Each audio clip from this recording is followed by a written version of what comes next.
Hello everyone, I hope you had a great weekend. The weather's been brilliant, hasn't it? The sunshine's returned and I spent some lovely time out in the garden with my family, enjoying the sunshine, so I hope you managed to get out and about and enjoy it too. Well, this week, I'm really lucky it's my turn to read one of my favourite books to you. And it's written by Jean Willis and illustrated by Corky Paul, and it's called The Rascally Cake. I hope you enjoy it as much as I do.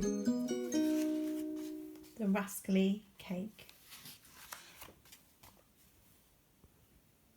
Mr. Rufus, Scumskins o' Parsley, wouldn't eat supper unless it was ghastly.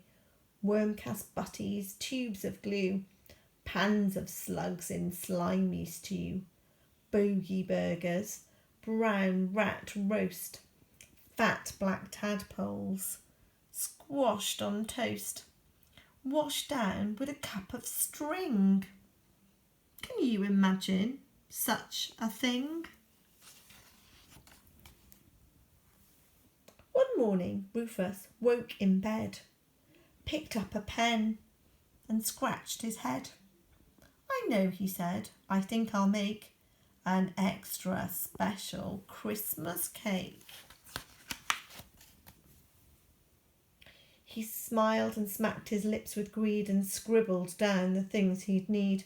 10 pounds of flour, 6 rotten eggs, 100 hairy spider's legs, some muck, some moths, some mouldy leaves, and several snotty handkerchiefs, a jug of spit, some garden snails, the clippings from his fingernails.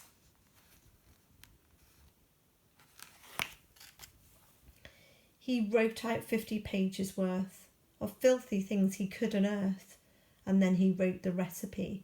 How ghastly could O' Parsley be? Far ghastlier, for up he got and rustled up a cooking pot, a reeking rusty rubbish bin. What else could he put that lot in? Having done that, he went off to find the foul ingredients. 2 days later, he came back and grinning like a maniac, put on his apron and his hat and heated up the cooking fat. In went the tramp sock, in went the fleas, in went the scabs from a schoolboy's knees.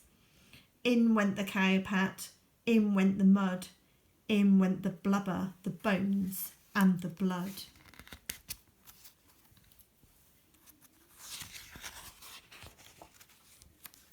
Soon the pot could hold no more. Horrible blobs bubbled onto the floor. It dribbled and wibbled and spurted and popped. It wobbled and spluttered and splattered and slopped. It coughed and it burped and it tumbled about. And to Rufus's horror, began to climb out. Whoops, exclaimed Rufus. I've made a mistake. Something's gone terribly wrong with this cake. I've used too much flour. The fat was too hot. Off flew the dustbin lid. Out the cake got. It started to chase him round cupboards and chairs, then into the hallway and straight up the stairs. Help! Cried O' Parsley. Then, what have I done? Hotly pursued by the man-eating bun. He ran to the bedroom and locked the door tight and hid in the wardrobe and shivered with fright. Under the gap between carpet and door, the rascally cake mixture started to pour. With long spongy fingers and lardy white toes, it searched and it sniffed with its drippy green nose. I've got you, it gurgled, and it gave him a tweak.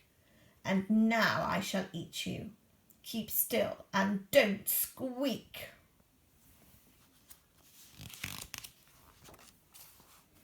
Please do not worry for Rufus's sake.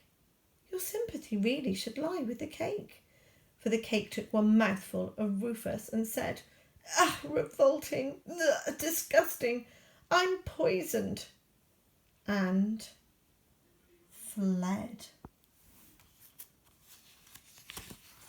Where did it go to? Well, nobody knows. The rats wouldn't eat it, and nor would the crows. According to Rufus, it wanders at large, stinking of rubbish and rancid old March.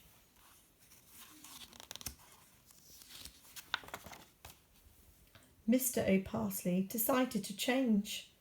He doesn't eat anything smelly or strange, just cucumber sandwiches, lettuce and ham, thinly sliced bread with a spoonful of jam, a lightly boiled egg, the occasional steak, but never, oh never, does Rufus eat cake.